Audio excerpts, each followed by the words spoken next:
Pas de retour. Un peu des fiches communs. Comment BG avec les cheveux blancs. Ouais. On peut commencer? Je me suis. Allez, c'est vrai. Ça commence comme ça. On commence. Deux personnes devraient nous rejoindre dans la salle encore. Bienvenue aux gens dans la salle et bienvenue aux gens en ligne pour cet atelier canopé de rentrée sur le tableau des responsabilités. Hop. Avant que tu attaques, Hugo. Ah, mais je ne suis pas encore attaqué. Souriez, cette séance, c'est ça. Voilà. Donc, Hélène, si tu m'entends, tu peux lancer l'enregistrement. C'est fait. Et bientôt, on aura des comptes rendus, Hélène, c'est ça? Non, pas sur celui-là, non. Pas sur celui-là. Pas sur celui-là. C'est avec sélection, non? Avec sélection, non? Avant d'attaquer ce point-là, ce déjeuner des entrepreneurs, je me fais l'écho de Canopé. Donc, on est ravis de se retrouver après ces vacances, c'est cool. On va réattaquer une rentrée de reprogrammation des déjeuners des entrepreneurs, d'échanges entre pairs. Donc, je crois que Nico va nous solliciter tous. Hélène l'a déjà fait. Ça y est, c'est fait. Hélène nous a déjà sollicité pour avoir les thématiques qui nous intéressent. Donc, c'est l'auberge espagnole. Et n'hésitez pas à amener ce que vous voulez y trouver. Voilà. Donc, en tout cas, cette thématique-là est un outil, le tableau des responsabilités. Vous le connaissez tous, généralement, hein, donc on n'est pas dans la découverte. Là. On est plutôt dans l'échange entre pairs, comment ça marche, voilà. Et je laisse et nos parents. Voilà. Allez, je te laisse la parole. Binôme d'entrepreneurs, déjà pour commencer, qui se sont exclus. Oui. Pensez au moins à toi, pas encore binôme. Non, mais je me sens pas du tout exclue. Par contre, je suis à la recherche. L'escalier, on va vers Eugène Dorel, et vous êtes arrivé sur une esplanade. Et en haut des escaliers, en fait, c'est la ligne à droite. Voilà, et au troisième étage. Je pardon. C'est là, excuse-moi, j'ai confondu ta voix avec celle de. Merci, à tout de suite. Merci Hélène pour cette intervention. C'est bon. Ils sont sur l'esplanade. Donc, binôme d'entrepreneurs. Je me inscris en faux, elle est en binôme, je suis bien l'associé aujourd'hui, avant qu'elle en trouve un autre pour le virer, mais demain. D'accord. Et est-ce qu'il y en a qui sont plus que deux à main levée pour ma culture? Parce que j'avoue que je ne le savais pas. Juliane. D'accord, dans la télé. J'avais fait le truc de normalement, j'avais dit il faut venir avec un crayon et que je passe le. Mais du coup, on ne vous voit pas sur la caméra. Moi, je me sens semi-exclue, mais bien vu quand même. D'accord. Bon, j'écris tableau, mais je veux souvent dire matrice, je pense que ça va plus vite à Donc, on va commencer justement par un tableau de responsabilité. Merci Hélène d'être assurée que l'atelier se déroule et normalement dans de bonnes conditions, surtout après si les repas sont arrivés. Je suis Hugo Simon-Chotan, du coup, CTO de Conformity, et je co-anime aujourd'hui avec Renaud. En termes de responsabilité, du coup, c'est moi qui suis responsable pour lancer cet atelier et qui va s'articuler sur pourquoi une matrice de responsabilité et comment, et qui va s'allumer de manière très interactive, beaucoup de questions-réponses. Et puis, pour justement que ce soit vivant, là, c'est chacun qui a sa propre responsabilité, parce que ce sera bien ensemble si vous participez, y compris en visio. Peut-être, Hugo, qui aujourd'hui, dans l'assistance, a déjà formalisé?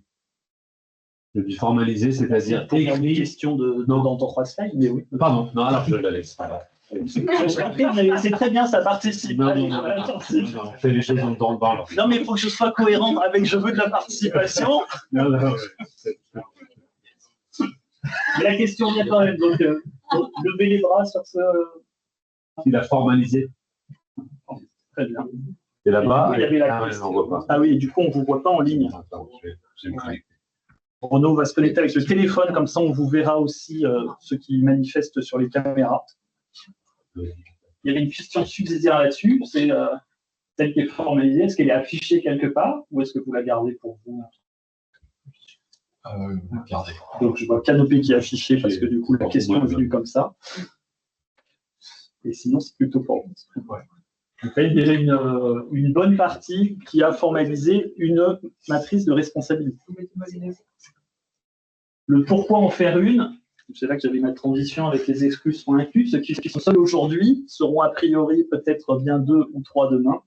Et du coup, c'est déjà le fait d'établir une telle matrice, c'est déjà un moyen d'accueillir le nouvel arrivant.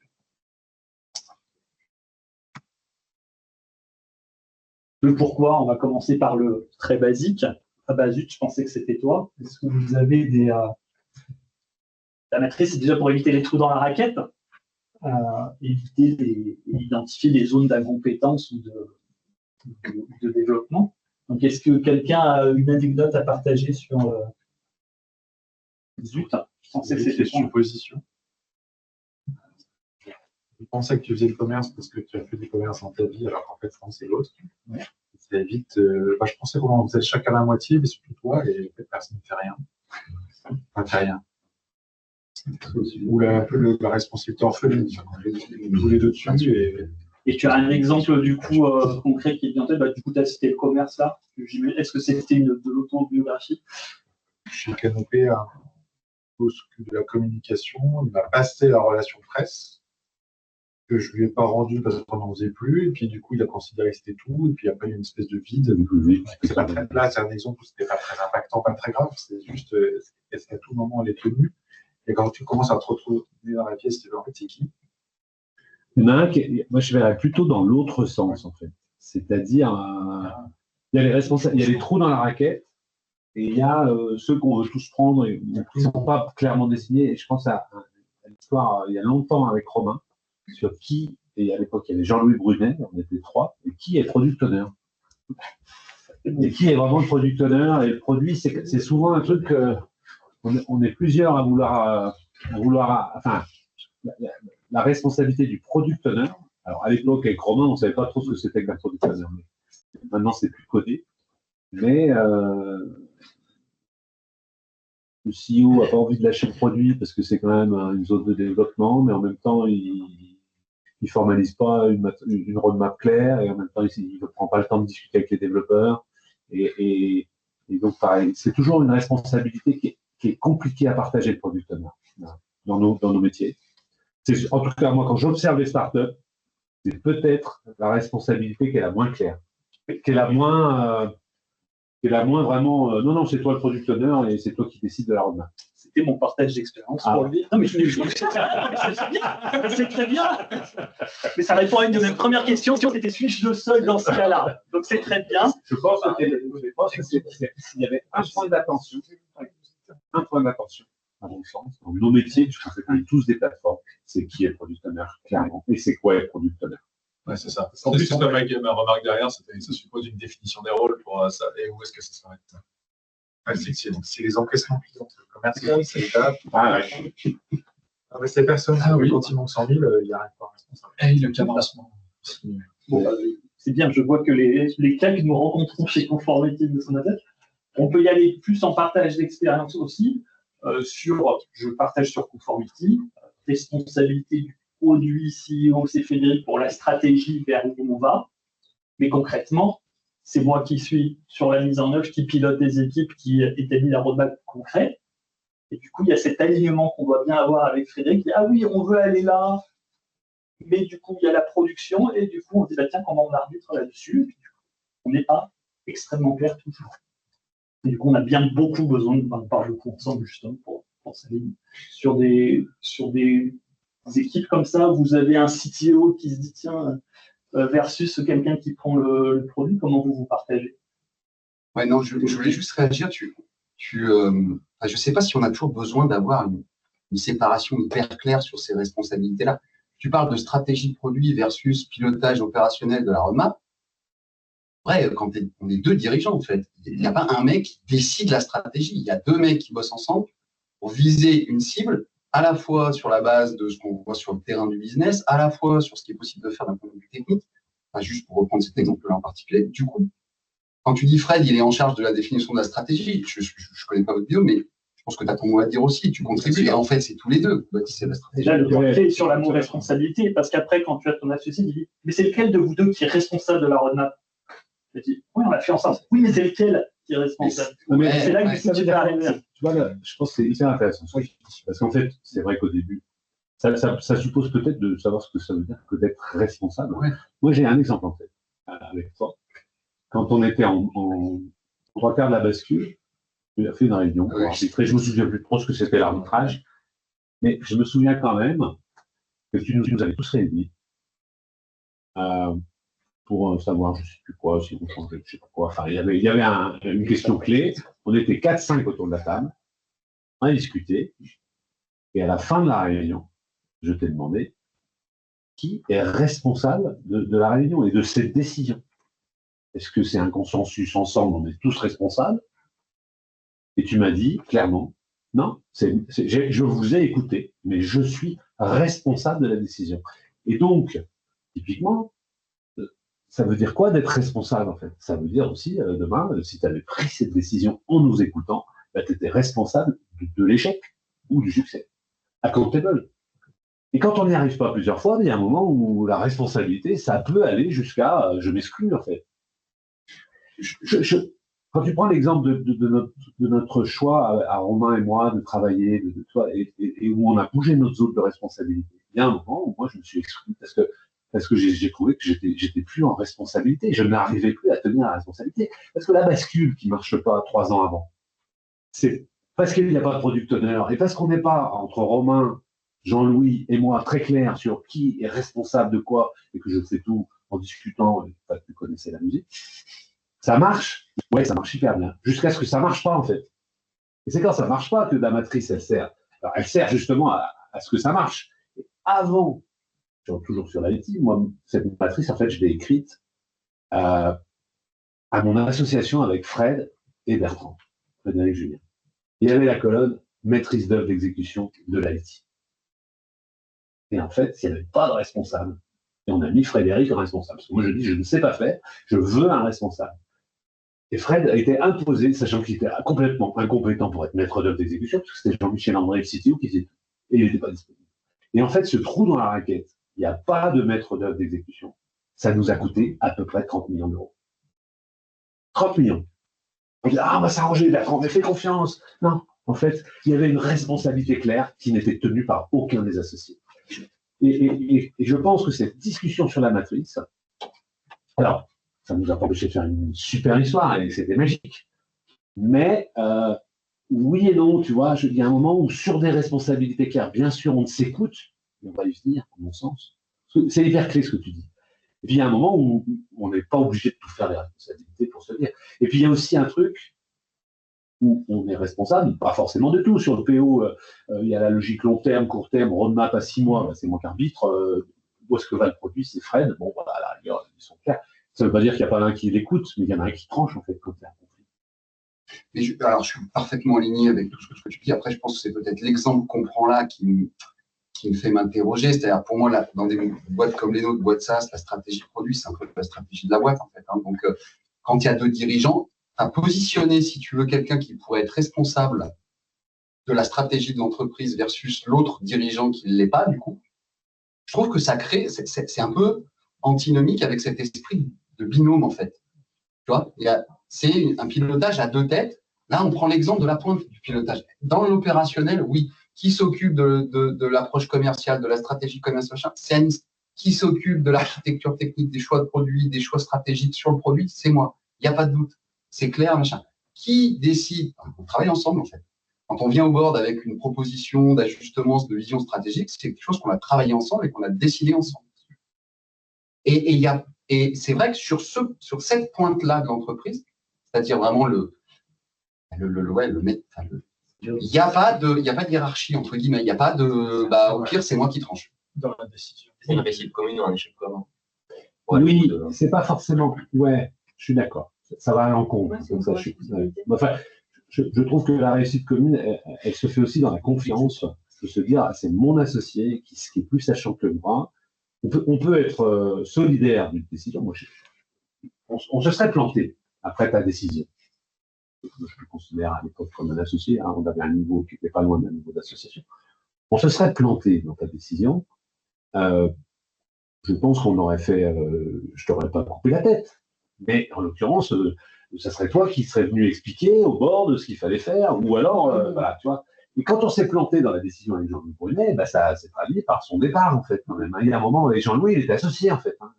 Il y a un moment où, quand le mec, il disait, bah non, moi, ma responsabilité, il faut 7 millions d'euros pour la faire et 3 ans, bah, je suis pas d'accord. On s'arrête, en fait, on s'arrête. Et en l'occurrence, Jean-Louis Brunet, je suis copain avec lui, je suis dans une autre boîte, et il est CTO et on n'est pas comme des séparations qui sont des ruptures qui sont compliquées. En fait. Pour moi, la matrice de responsabilité, elle vient au service de la qualité de la relation des dirigeants. Parce qu'en fait, elle nous évite, quand je fais pas la com et que c'est moi qui l'ai, et que je suis en défaut de responsabilité sur ce sujet-là, clairement, je le sais, c'est écrit. Nico n'a pas besoin de me le dire, puisqu'en fait, ça se voit. Tu vois, ça nourrit que le fait que c'est chez moi qu'il y a un défaut. Ça ne veut pas dire que Nico me le ramène tous les jours dans la gueule. Tu vois, je veux dire. Quand le commerce est difficile, je te fais confiance, mais c'est ta responsabilité à mon associé. Fred, Julien, tu dois faire l'IT en fait. Mais tu ne fais pas en fait. Qu'est-ce qu'on fait en fait? Qu'est-ce qu'on fait? Parce que moi, je t'ai laissé 30% de ma boîte. C'est bien, mais si Thomas Paul. Pardon, il est parti. Thomas Paul, ma responsabilité, c'est le commerce. Ah ouais, mais le problème, c'est que tu fais plus de commerce. Hein. Comment on fait? Comment on fait, Romain? Oui, mais on est tous une équipe. Ah non, bah non, en fait, on n'est pas tous une équipe, Thomas. En fait, ta responsabilité, c'est de faire le commerce. Si tu veux plus le faire, bah, tu le dis. Dans ce cas-là, qu'est-ce que tu vas faire? Dans ce cas-là, tu peux sortir. Ce que Rémi n'avait pas voulu. Toi, tu étais prêt. Ma responsabilité. J'arrive plus à la tenir, je sais plus la tenir, c'est trop difficile. Je pars. En fait, la matrice de responsabilité, bien évidemment, au niveau de l'associé, on est solidaire jusqu'à la rupture. Hein. C'est comme de toute façon, on est solidaire jusqu'à ce qu'on décide de se séparer. On ne se sépare pas de la même façon quand on a fait un contrat de mariage. Voilà. Ouais. Non, mais pour moi, tu parles d'un point très sensible. C'est vrai, tu as raison d'aborder le sujet. C'est pour moi l'essentiel de cette réunion. Allez, je me tais. Est-ce qu'en ligne, il y en a quelqu'un qui a une anecdote sur tiens, on avait un gros trou dans la raquette qu'on n'avait pas vu?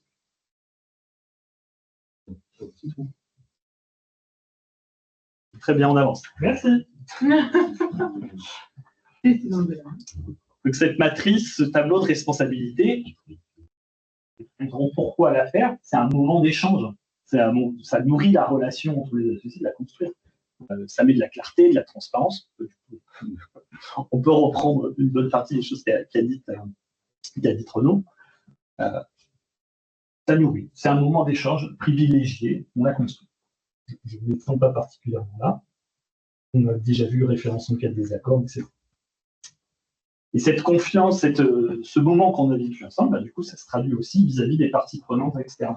Du coup, on peut se dire, bah tiens, on est en co-responsabilité là-dessus, on le fait ensemble parce qu'au quotidien, on est ensemble et c'est vrai qu'on discute de beaucoup de sujets ensemble. Et à la fin, il y a bien vis-à-vis des actionnaires, mais au fait, elle est où la tête? Je ne comprends pas comment vous êtes organisé, vous ne pouvez pas me dire que vous faites tout ensemble. Ou alors, ça pourra se voir juste après sur cette matrice, elle vit au fil du temps. Quand on commence, forcément, on fait tout ensemble, on crée. Après, quand on grossit, il y a des éléments, des moments, on a dit. Chez Conformity, c'était l'entrée au capital des banques. On a changé d'échelle, on a changé de volume. Et en fait, on s'est rendu compte que 6 mois après, mais au fait, on n'a pas pris ce moment-là pour remettre à plat nos responsabilités. Ça, on se l'est vu. Mais ça aurait été évident. Il y avait un moment, on ne devait pas continuer à faire comme on faisait avant, tout ensemble en binôme. Et puis, Hugo qui traitait les factures, et du coup, ça avait mis du flou dans les associés qui disaient « Ah, mais du coup, c'est Hugo qui fait la finance ?» Non, je fais juste l'opérationnel des factures. Et du coup, il y a des moments clés comme ça où il faut bien se le mettre pour être clair vis-à-vis des associés des différentes parties. C'est le point qui est très intéressant. Je ne l'avais pas identifié en préparant la réunion. Quand on a fait OFA, très très tôt, on a fait intervenir Véronique qui a travaillé sur un temps, rôle et responsabilité dans l'entreprise. Bon, ça fait de la paperasse, sur le jeune service, je vais faire mon Olivier, Jean-Marc Jean-Sartre. Mais en fait, c'est comme l'énéagramme. Tu sais, quand Lisa nous a fait l'énéagramme, Elle nous a dit, en fait, l'important, c'est pas tellement la case dans laquelle on se retrouve. L'important, c'est faire l'énéagramme sur Internet pour écrire, trouver sa case, ça n'a aucun sens. C'est tout le chemin qu'on fait pour arriver à ça.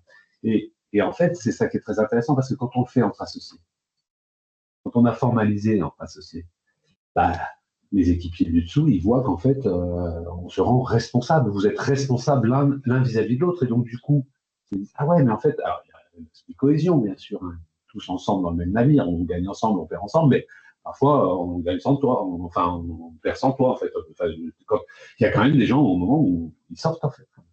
Ah, ça a une limite, en fait. Et la logique de la responsabilité, c'est accountable, c'est-à-dire qu'en fait, je suis responsable de mes actes, c'est que j'en assume les conséquences.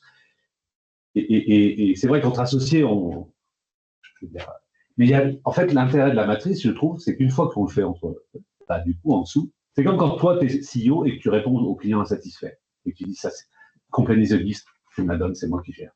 Et à la fin, plus personne ne veut te donner les complaintes.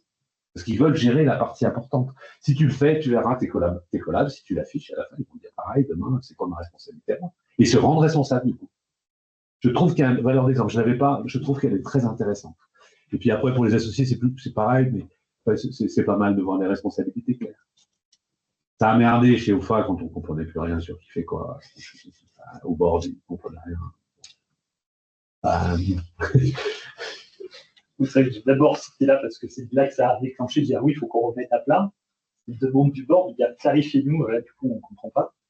Et effectivement, le mérite de ça, c'est qu'on se pose des questions, c'est de nourrir la relation, c'est de le faire ensemble. Et du coup, effectivement, ça cascade, ça ruissellement, c'est ça les trucs. Et moi, ça m'a permis aussi de ne pas monter dans des entreprises où la matrice, où la responsabilité, qui a la responsabilité de la top line, de signer les clients.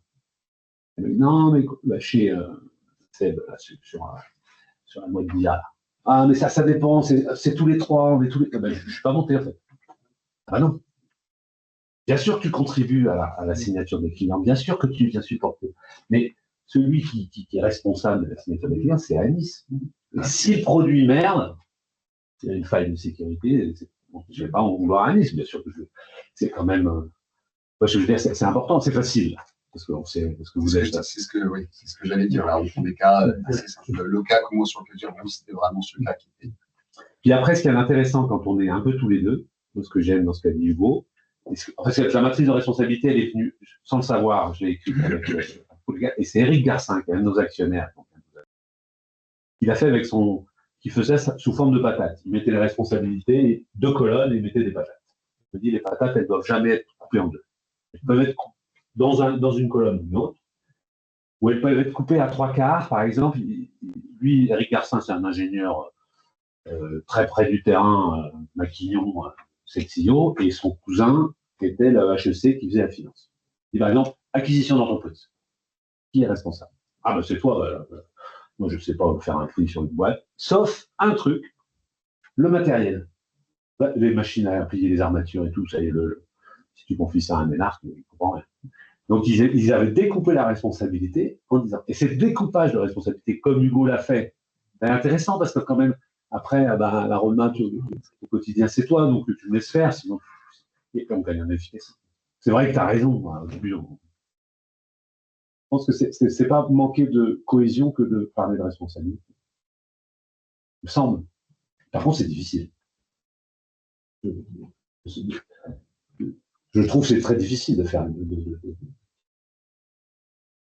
Et ça sert plutôt la cohésion que ça la dessert, à terme. Comment? Du coup, on l'a déjà un petit peu élaboré. Donc, ensemble, effectivement, le point clé. Ne faites pas chacun dans votre coin, parce que c'est un moment de discussion qui va mettre à plat beaucoup de choses. Est-ce que vous vous souvenez où vous étiez avec votre associé lors de du premier établissement de votre matrice? Séparément, il y avait un rythme, si vous voulez, de vision du monde. En fait, c'est là que tu vois qu'il y avait peu de frottement. C'était si chacun a passé nos métiers, nos parcours, nos skills, donc tu fais bien le ménage. Et si je fais ensemble en live, je trouve que c'est bloquant. Ouais. Chacun dit, voilà comment ma vision des choses. Renaud a fait sa vision des choses. On a recollé les 2 copies et il y a eu 2-3 lignes où on a besoin de se parler. Du coup, effectivement, c'est ça. Effectivement, c'est d'abord le faire pour soi, pour se servir, s'interdire de penser à la place de l'autre, de dire ah oui, non, mais ça, je pense que lui, il voudra pas, ou machin, bon, bah, je vais le prendre, et puis à la fin, ça arrive, hein, juste dans le cas, personne ne voulait, mais personne n'a dit, etc. Donc, bien se séparer. Et puis, le faire pour soi, mais en pensant au bien, du coup, de la personne morale, quand même. Pas juste chacun pour soi. C'est vrai qu'à un moment, on a taquiné Hugo et Fred, parce que la boîte était plutôt dans une période de difficulté. Je peux le partager au début comme ça. C'est quand on a commencé, on était que deux. J'ai dit, bah tiens, les premiers employés, c'est des outils.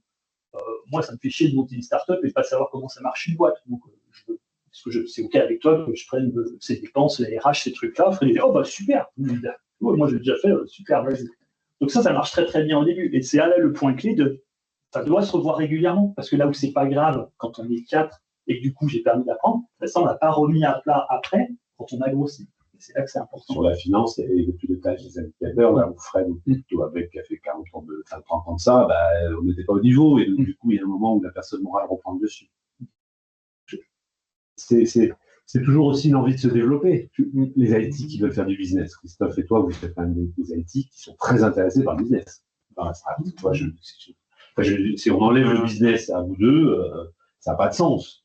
C'est d'être très proche du business. C'est pas tous les CTO d'ailleurs qui sont vraiment très orientés exécution, delivery, pas trop. C'est extrêmement précieux. C'est extrêmement précieux.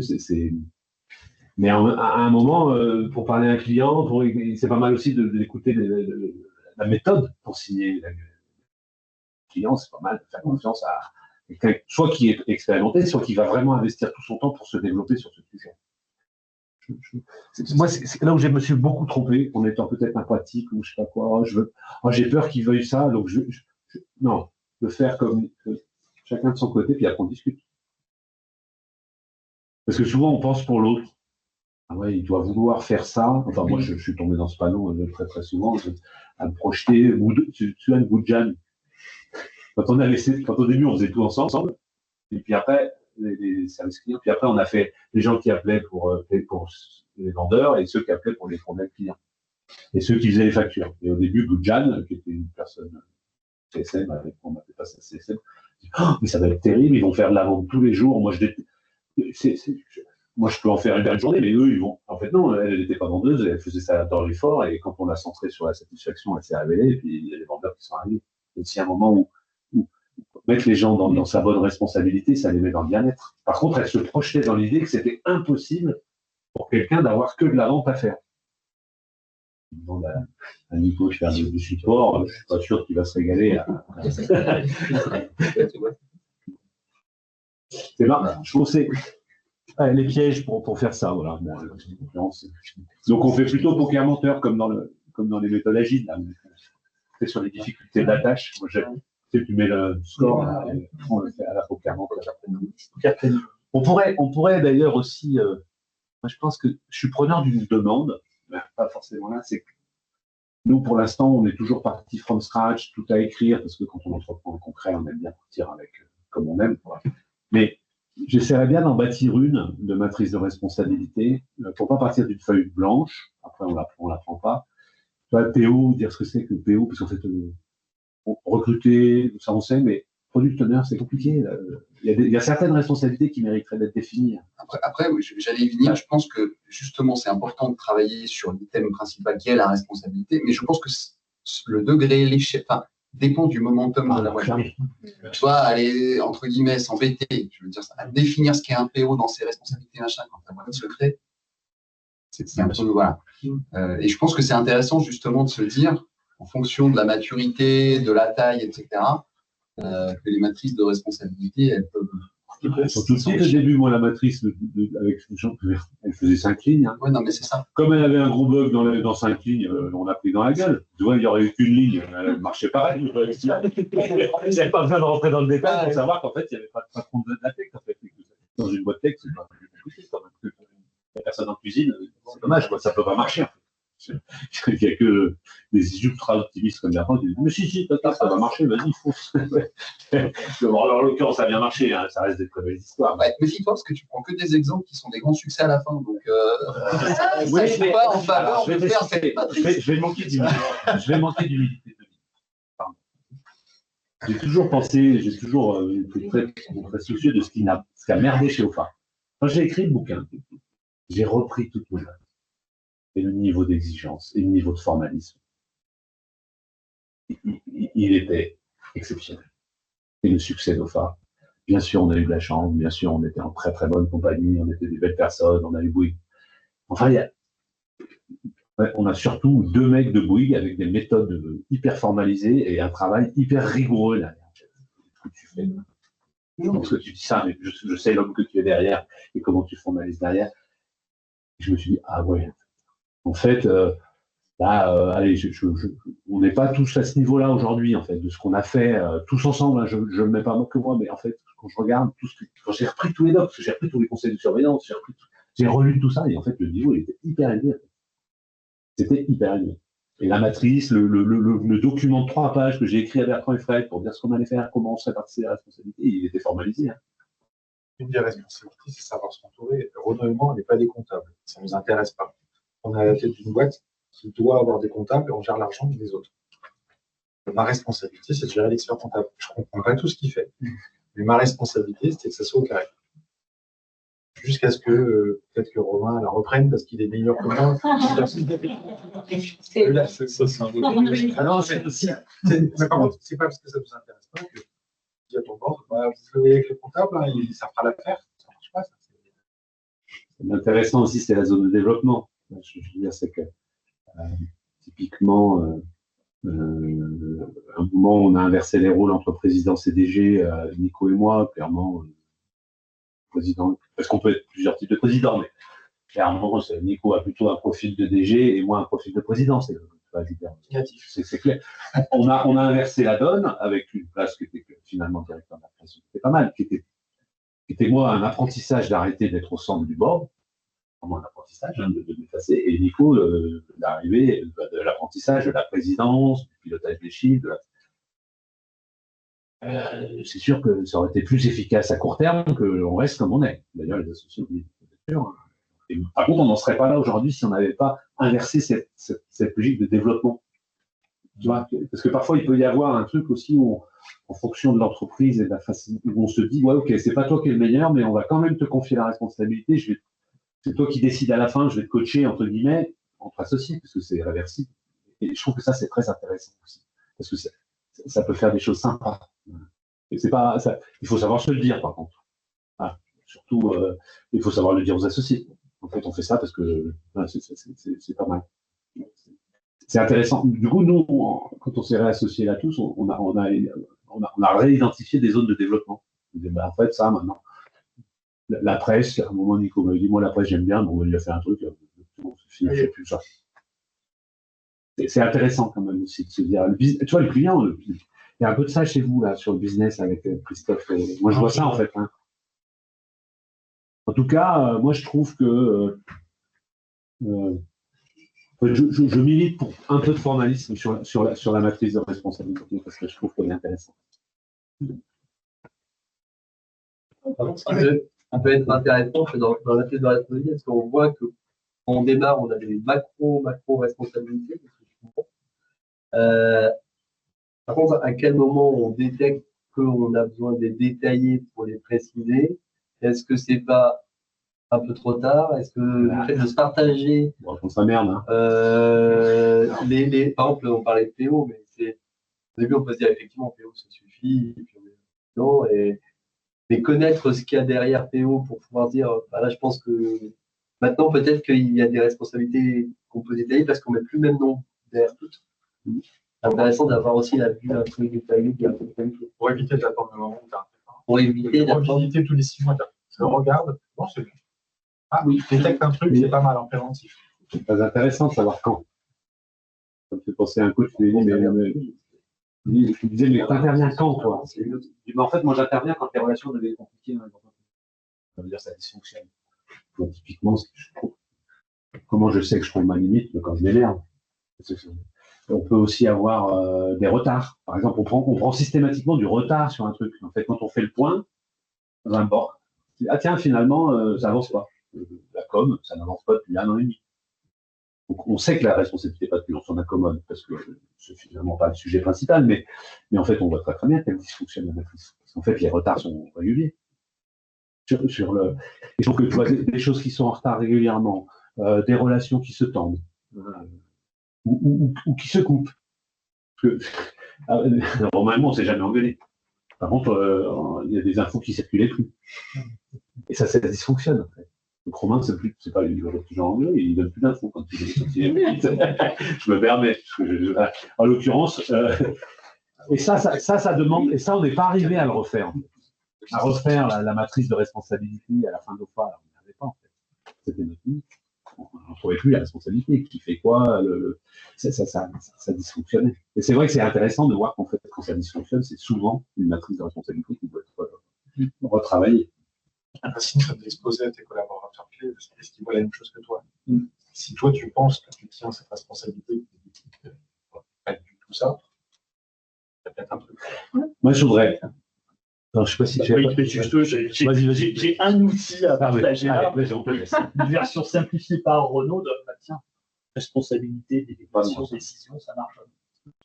C'est 4 niveaux. Pose-toi sur un sujet. Est-ce que ça, je veux décider seul? C'est moi qui décide, mais je vais vous consulter avant. Et puis après, tu passes de l'autre côté. Ça marche bien après pour les délégations. Je te laisse décider, mais c'est indispensable que tu prennes mon avis avant de décider. Et je te laisse décider, juste tu m'informes. Et juste tu m'informes, le reporting est effectivement important. On n'arrivait pas à faire avec ça. Moi, je n'arrivais pas à faire celle-là avec Romain. Je te laisse décider, mais tu m'écoutes avant. Parce qu'en fait, quand tu m'écoutes avant, en fait, tu es obligé de faire ce que je t'ai dit. En fait, ça ne marche pas. Donc, Romain, il est allé immédiatement là-dedans. En fait, je décide, mais je ne t'informe pas, parce qu'en fait, sinon, tu vas m'empêcher de faire ce que je veux. On referait au FA maintenant. Je dirais à Romain, je te laisse décider, tu m'écoutes. Par contre, j'ai une exigence de reporting. Moi, je ne peux pas piloter la boîte si tu ne me donnes pas de reporting. Si on n'a pas un reporting clair, j'aime le nombre, enfin, ce que j'attendais. C'est là que tu n'as pas arrivé à me donner. En l'occurrence, je trouve que ça, c'est pas de moi, c'est dans un board. Il y a 2 autres associés qui m'ont dit, tu sais, Renaud, il y a 4 façons de décider. Alors, il y en a 7, en fait, dans le truc, ceux qui veulent les 7. Mais les 4, c'est plus simple. Assumer. Je cite seul, l'equity, chez OFA. L'equity, j'étais là. Je vais décider seul, mais je vais vous écouter avant. Un petit groupe, j'ai finalement décidé seul sur l'equity. C'est pas de problème. Mais j'ai écouté avant. Il y a des trucs où fais ce que tu veux, mais n'en parle pas en fait. Ce qui c'est qu'avant, c'est de venir voir ton associé en commençant la phrase. Je viens de t'écouter sur un truc, je veux ton avis, je t'annonce que je vais décider seul. Tu donnes le mot d'emploi. Pas de frustration. C'est Nick, chez OFA, qui m'avait dit ça dans un board d'une fois. Il avait dit Renaud, en fait, nous, on ne veut pas décider à ta place. On est sûr qu'on est super meilleur que toi. Par contre, si tu ne nous écoutes pas avant, comment tu peux prendre la bonne décision? Le mec n'était pas non plus politicien, mais c'était assez sensé ce qu'il a dit. Quand il m'a dit ça, je me suis dit oui, en effet, on va commencer par l'écouter. Je trouve que ça, c'est très chouette de se dire comment on va travailler ensemble sur un sujet.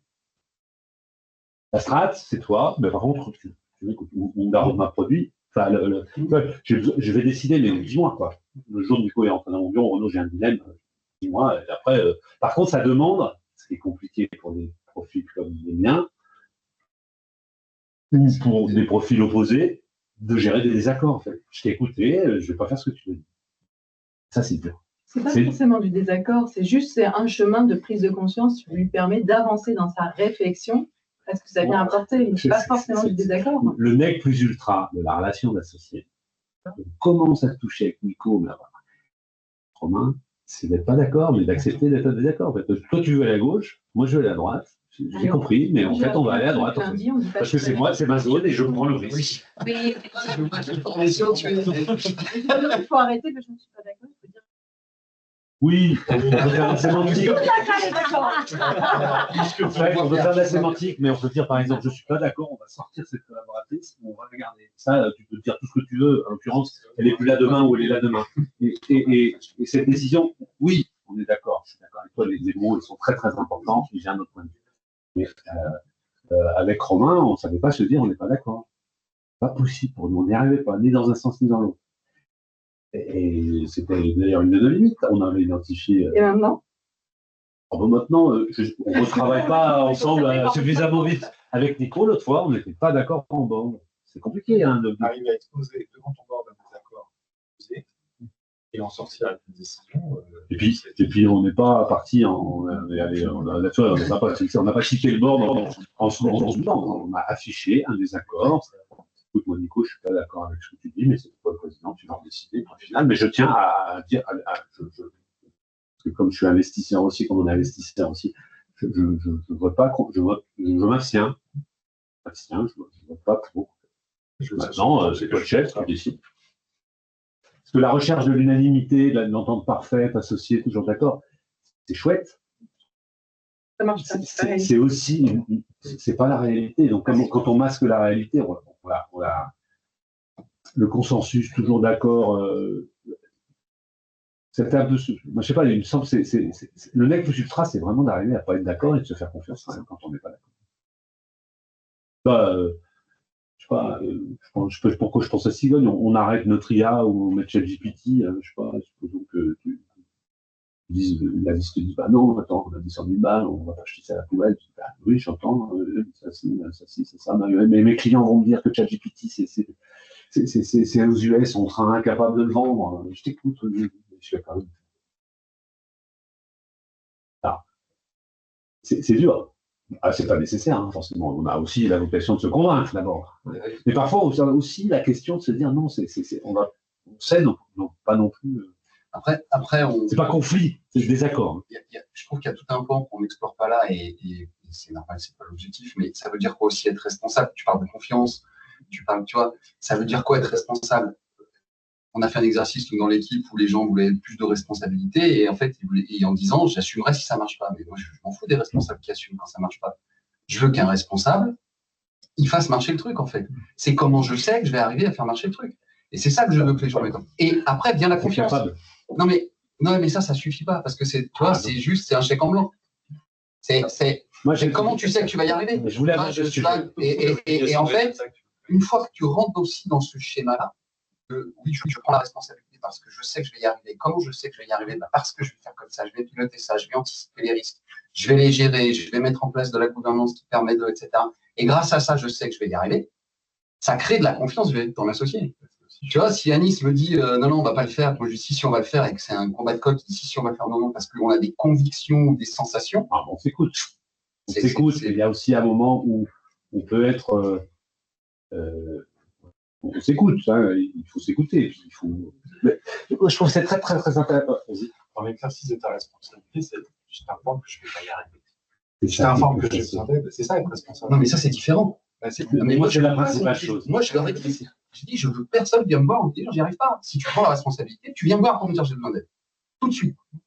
Et tu viens pas me dire, j'y arriverai pas, désolé, j'ai plein d'excuses. Tu leur dis pas comme ça, parce que sinon, ils vont jamais venir me. On leur a dit comme ça. Moi, je leur ai dit, un problème qui est anticipé, c'est un risque qu'on gère. Un problème qu'on rencontre, c'est un problème qu'on rencontre. Et après, ça devient une excuse. Je veux pas d'excuses. Je veux des gens qui voient les problèmes avant, qui les anticipent, qui viennent demander de l'aide pour les traiter, pour y arriver, en fait. Parce qu'après, c'est une excuse. Et des responsables qui sont bourrés d'excuses de ne pas y être arrivés, dans une boîte comme les autres, ça marche pas. Ce que disait Dirk, moi qui m'a beaucoup éclairé, si tu as un objectif à 100, la responsabilité, être un homme responsable, c'est pas forcément arriver à 100, ou une femme responsable, c'est pas forcément tenir l'objectif. On peut être au-dessus ou en dessous de l'objectif tout en n'étant pas responsable.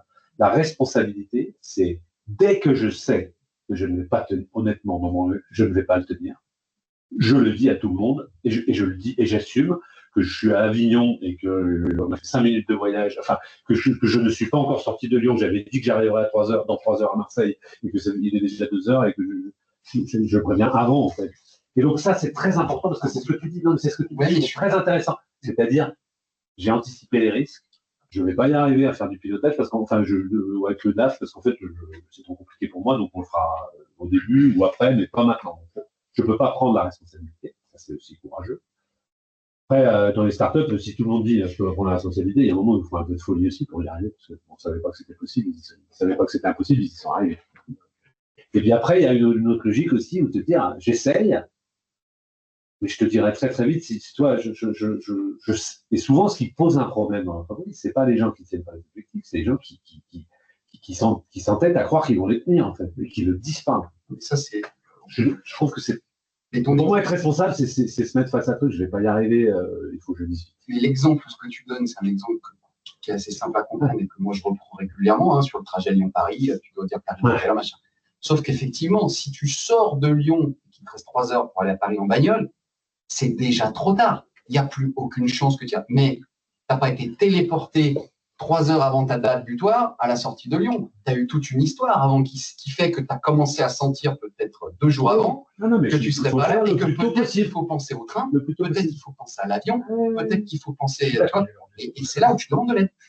Là, je sens qu'il y a un risque sur l'atteinte de l'objectif. Pourquoi? Parce que j'ai une réunion mais juste tu avant. sais, le problème, c'est que la pression qu'on entend dans le ton de ta voix, que je connais bien, pour l'avoir eu beaucoup, elle peut amener à 2 choses très différentes, une responsabilisation ou une peur. Elle peut mettre la personne en responsabilité, très fortement, comme je pense que. Mais elle peut aussi faire ce que Laurent et Rémi a fait, que Rémi n'arrivait plus à dire qu'il n'allait pas y arriver, en fait. Et que la défiance, elle est arrivée, non pas du fait que Rémi ne tenait pas ses objectifs, parce qu'après le directeur commercial qui a suivi, il a fait beaucoup moins bien. C'est pas ça le sujet. Il était rincé. Il n'arrivait pas à dire à son associé qu'il n'y arriverait pas. Pourquoi? Parce que la posture d'accueil de Laurent n'était pas la bonne. Et tu sais, quand les gens ne viennent pas te. Moi, un jour, tu m'as dit. Non, je me souviens très bien. Un jour, je dis, mais putain, je dis à Romain, pourquoi ils viennent jamais me voir pour me dire qu'ils sont en difficulté. Tous dans la boîte, ils viennent jamais. Pourquoi ils viennent pas tout de suite? Je me dis, putain, ils sont 5 à pas vouloir. Ah, c'est peut-être moi le problème. C'est dur. En l'occurrence, cette question de la confiance dans le truc, elle est hyper. Parce que oui, tu as raison, la personne morale, elle ne veut pas des gens qui ont des excuses. Parce que la boîte, elle se casse la gueule. Trouver le bon équilibre entre ce que tu dis, au but de vie, comme on était chez OFA, t'inquiète pas, tu fais rien, t'es commercial, ne te téléphone pas, mais c'est pas grave, on va dire quand même. Non, ça marche pas non plus. Mais par contre, tu as quand même des entreprises qui ont une certaine inertie, qui ont le luxe de pouvoir se payer des échecs que nous, on n'a pas le luxe de pouvoir se payer non plus. Le niveau d'exigence sur le niveau de responsabilité, je veux dire, on le pose nous de manière forte, parce qu'on est un momentum où on n'a pas de gras, en fait. Hein. Enfin, tu vois, une erreur, un mec qui dit je vais y arriver à faire ça et qui n'y arrive pas, c'est lourd pour le conseil. Quand tu es dans une boîte qui a de l'inertie, qui fait de la marge, qui peut se permettre de perdre un peu, c'est là où tu développes plus facilement les gens. Voilà. C'est aussi ça. Hein. Et pour dire, j'ai un exemple concret avec Zaya, qui est quelqu'un de l'équipe qu'on a mis en responsabilité, et je lui ai dit, je veux que tu me dises comment tu sais que tu sais. Et ben, le mec s'est mis à travailler sur des indicateurs. Vachement bien. Il a mis en exigence. Et en fait, il a été demandeur. Ouais, j'ai besoin d'avoir ces données, j'ai besoin de savoir ça, Et le mec s'est mis dans une dynamique. Et, ça a contribué, en tout cas. Moi, je trouve que notre discussion est très, très intéressante. Tu vois, la confiance est montée, et il délivre, et je trouve que c'est un cercle vertueux. Ce qui est compliqué, c'est ce que tu fais avec Zaya. Comment tu fais avec Alice? Parce que tu comprends, il y a une hiérarchie. Donc la posture, elle est ce que tu dis là, la hiérarchie aide à la directivité, elle donne une certaine facilité à exercer les responsabilités. Quand on est associé, on est en parité, on est en pair à pair, et donc, toi, on peut considérer aussi à 3% d'écart, vous êtes en parité. C'est pas facile de faire ce que tu fais avec Zaya, avec Alice. Je trouve que c'est très très difficile, et c'est difficile. Je trouve. Partager les responsabilités, c'est pas les déléguer. C'est pas la même chose. Pas les diluer, en tout cas. C'est quand même. Moi, je trouve que les responsabilités partagées, c'est on prend le gâteau des responsabilités, ils sont multiples, et chacun en prend une. C'est pas on prend une responsabilité à plusieurs. Quand une responsabilité est prise à plusieurs, elle n'est pas tenue, en fait. Dans l'entreprise. Quelqu'un qui a un coup d'avance dans les deux, il faut toujours que quelqu'un ait un coup d'avance. Que ça soit cadencé. Super. Ne vous inquiétez pas, le buffet n'est pas loin. L'écrit versus fait, on a déjà eu quelques exemples qui ont été partagés. Bah oui, c'est écrit, je fais la communication, mais en fait, non, finalement, c'est pas si pire. J'aurais tendance à dire, est-ce que le c'est pas si pire, c'est pas grave qu'on l'ait pas faite. Comment tu le mesures que finalement c'est pas grave qu'elle n'ait pas été tenue? Toi, tu dis depuis 1 an et demi, la communication je l'ai, on fait ça. Ce qui est intéressant, c'est de calibrer les trous dans la raquette. C'est ce que disait Chronoflex. Il y a pour les marins comme Olivier, il y a les trous dans la coque au-dessus de la ligne de flottaison, il y a les trous en dessous de la ligne de flottaison.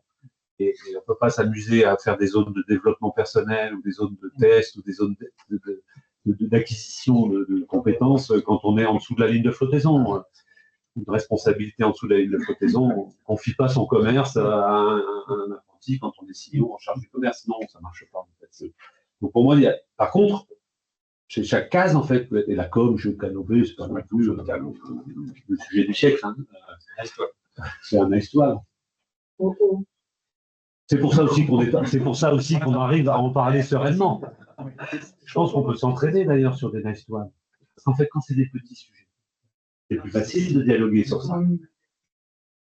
Après, si c'était sur des responsabilités, on n'a pas toujours eu des désaccords, des boards où on a affiché un désaccord, et j'ai souvenir d'un où c'était plus compliqué entre Nico et moi.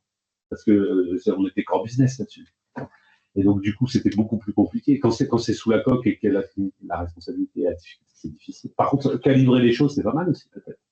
C'est peut-être ce qu'on ne fait pas dans la matrice de responsabilité, c'est les pondérer, peut-être. Tu vois, là, nous, on fait des lignes qui sont à peu près toutes identiques. Les responsables de table de fonds, elle n'a pas lieu sous la coque. C'est responsable, toutes les responsabilités ne se valent pas. Je propose de conclure sur un instant de vérité. Du coup, est-ce que vous avez déjà dit à votre associé quand il ne tenait pas une de ses responsabilités et c'est dit comment? Tout le monde tient ses responsabilités tout le temps. Moi, j'entends. Est-ce qu'il y a quelqu'un qui a réussi à le dire?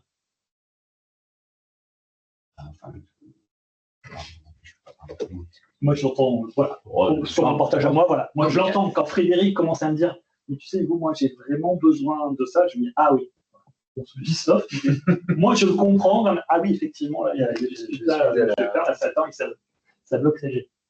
Et c'était bien de moi. Je trouve très intéressant dans la façon dont tu dis Fred, c'est qu'il ne te dit pas, tu n'as pas tenu ta responsabilité, mais je suis en difficulté. Pas mal.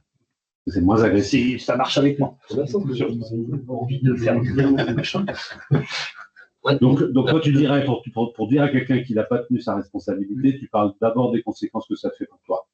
Je suis en difficulté parce que ce que tu devais me donner, parce qu'il me manque ça. C'est très CNV, hein, très communication non violente. C'est-à-dire en quoi ça te porte préjudice et l'autre, s'il est bien à l'écoute. C'est peut-être le step one en tout cas. Il y en a d'autres? Nous, alors, Olivier m'a dit, je ne crois pas que tu m'aies dit je suis en difficulté ou quoi que ce soit, mais par exemple sur le suivi des indicateurs business, Olivier se sentait un peu... c'est vrai qu'on n'avait pas de vrais indicateurs. Alors, je trouve que la meilleure façon d'arriver à nos fins, il m'a donné un coup de pouce en fait. Je suis en difficulté pour te donner des indicateurs clairs au quotidien. On a bossé ensemble sur des indicateurs. Donc c'était ta responsabilité. C'était ma responsabilité, mais Olivier est venu m'aider à renforcer ma capacité à la structurer, cette responsabilité. Il est venu en soutien. Il est venu quoi? Ouais, mais avant, il t'a dit comment? C'est ça, j'ai pas eu de sensation. Il est pas venu me voir en me disant je sais pas si c'est bon à Nice. On voit bien que là, 2024, c'est une année business. Il faut qu'on faire ensemble. Comment on fait ensemble? Proposer de l'aide. Exactement. On n'y arrive pas et comment on peut. Ouais, c'est plutôt comme ça en fait. C'est plutôt constructif, tu vois. C'est dire ce qu'il y a à faire, proposer de l'aide. Moi, je dirais que de notre expérience, quand on a eu ce sujet-là, ce qui marche, je ne sais pas si ça marche bien, mais en tout cas, la façon dont on l'a traité, c'est de déporter le problème sur la personne morale. De dire, là, on est chacun sur notre zone de responsabilité, ce truc, il y a eu une défaillance, c'est gênant parce que ça nous met en retard ou à risque sur tel truc qui était dans le plan de route et qu'on n'arrive pas à faire. Donc, c'est même pas tant un jugement de valeur. Voilà, c'est une nécessité. Et en l'occurrence, ça fait que de passer dans. C'est même pas de la négociation rationnelle. Notre objectif, c'est de favoriser l'avancée de le succès de la boîte. On se rapporte à est-ce qu'on évalue tout à l'aune de est-ce que ça fait avancer la boîte. Après, il faut mettre les bons mots. Il faut remettre la performance. Moi, je note, donc, je suis en difficulté parce que je te propose de l'aide pour ça et remettre la personne morale au centre. Très intéressant. Parce que le dénominateur commun, en fait, c'est le projet. C'est pas l'idée, c'est pas de pointer qui est défaillant. C'est de trouver, comme tu viens de le dire, Alice, des solutions avec l'autre pour le bien de la boîte, du projet, quoi. Je suis pas, enfin, personnellement, je suis pas hyper fan de cette approche-là parce que je trouve qu'elle dépersonnalise le problème, en fait. Le problème, c'est pas la personne morale, ça n'existe pas. C'est nous qui faisons la personne morale. Et c'est pas grave d'être incompétent sur un sujet ou de pas y arriver. Enfin, je veux dire, c'est pareil, on avait dévié tout à l'heure sur la responsabilité des collaborateurs, de l'organisation. Là, on est en relation dirigeant à dirigeant, mandataires sociaux. Ça mène un peu de rationnel. Ça rationalise le sujet. Te dire, là, tu vois, parce que c'est vrai que c'est la vraie complexité, c'est l'émotion qui amène la difficulté, mais je trouve que dans ce que propose Marc, il y a une logique qui est bien sûr, mais ça dépassionne un peu les choses. Non, mais j'ai l'impression que ça dépersonnalise. On se cache derrière ça.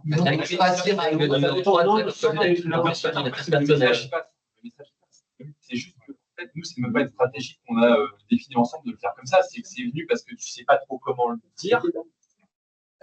Tu l'abordes en disant, bon, ça, c'était prévu, on n'y arrive pas, on en parle. Et qu'est-ce qu'on fait pour tout ça? Aborder les personnes, c'est dans la solution et l'analyse. C'est-à-dire que, maintenant qu'on a constaté qu'il faut y regarder parce qu'on a engorgé le projet, voilà, il y a quelque chose à corriger. Ensuite, effectivement, dans l'analyse, on va regarder la responsabilité de chacun. Ouais. Là, oui, par contre. Et après, il faut la symétrie des attentions. Faire la solution qu'on met en place aussi. Merci. On arrive au terme. Pour faire participer, Julien, tu as un stylo? Je peux t'envoyer qu'on fasse au moins le truc. Qu'est-ce que tu as retenu de positif de ce qui a été dit là? Julien, t'es en mieux. Yes, bonjour à tous. J'ai retenu plein de choses de positives. J'ai surtout retenu des choses qu'on ne faisait pas forcément chez Click & Work. Alors nous, on n'est pas un binôme. On rentre dans le cadre de ton premier slide, un trinôme. On a mis peut-être des responsabilités chez nous qui étaient de facto par rapport à la fonction de chacun. On s'est attribué peut-être un scope de responsabilité. Est-ce qu'on les challenge? Est-ce qu'on a la manière de se dire quand on a un avis différent? Je fais la formation Mousqueton, c'est pour ça que j'ai un avis différent. Quand la responsabilité, tout à l'heure, il parlait de momentum, la personne du milieu, j'ai pas tout simplement parlé de momentum et des enjeux de la décision pour lesquels on n'est pas, où peut-être on a moins le temps de mettre la forme et peut-être moins le temps de se parler et de mettre les responsabilités en perspective. Et peut-être comme on l'a pas fait, on n'a pas de support sur lequel s'adapter. En tout cas, ça a amené beaucoup de questions. On y a tous les trois participé avec Anne-France et Grégory, qui sont mes associés. Parce que voilà, on est en train de gagner de nouveaux clients, on est en train de se structurer, mais en même temps, on n'est pas tout à fait aligné à ce qu'on devrait faire. Donc, il faut que chaque décision, chaque enjeu est importante. Est-ce que le tableau de responsabilité doit avoir sa place chez nous maintenant de manière beaucoup plus formelle, beaucoup plus structurée? Je pense que oui.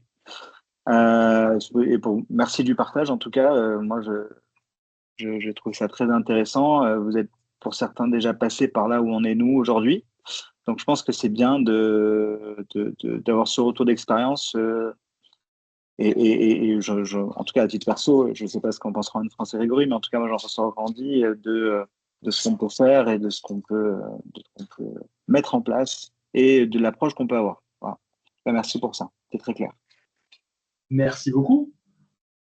On se souhaite un bon appétit. On peut faire j'aime bien ton petit tour de table pour ceux qui étaient à distance, au moins juste qu'ils en ont retenu rapidement, peut-être plus. Arnaud, ceux qui sont connectés ou. Bonjour à tous. Le petit tip sans retiens. Vous m'entendez? Oui. Très bien. Merci Hugo, merci Renaud, c'était hyper intéressant. Moi, il y a une slide qui m'a marqué, c'est la slide avec les 4 niveaux là, de responsabilité. Je ne l'avais pas forcément anticipé, d'autant qu'on est dans un contexte particulier avec Olivier, un peu comme Click & Work, où on est à distance, etc. Mais il y a des choses qui qu'on n'a pas forcément calé en termes de responsabilité de décision. Donc, de mon côté, enfin, de notre côté avec Olivier, je pense que c'est quelque chose sur lequel on doit encore travailler. Et la matrice des responsabilités, on s'était inspiré de ce que vous avez fait chez Canopé, donc en se mettant effectivement chacun d'un côté. Voilà, donc on l'a calée comme il fallait aujourd'hui. Elle va bouger. On sent qu'elle est mouvante. Elle évolue en fonction de l'évolution évidemment de l'activité de la boîte. Donc voilà, mais je retiens cette slide pour moi qui m'a pas mal marqué. Ouais. Merci. Moi, je vais rien rajouter de plus à ce qu'a dit Julien, puisqu'il a fait un bon résumé. C'est très chouette pour moi de poser des mots sur des choses ou des ressentis qu'on a, mais enfin voilà, c'est pas toujours très formalisé. Effectivement, nous, on est 3, on a chacun notre rôle, mais peut-être que pour que ça aille plus vite, il faudrait peut-être qu'on pose à l'écrit réellement à l'aide de tout ce qu'on a vu aujourd'hui. Donc, merci beaucoup en tout cas.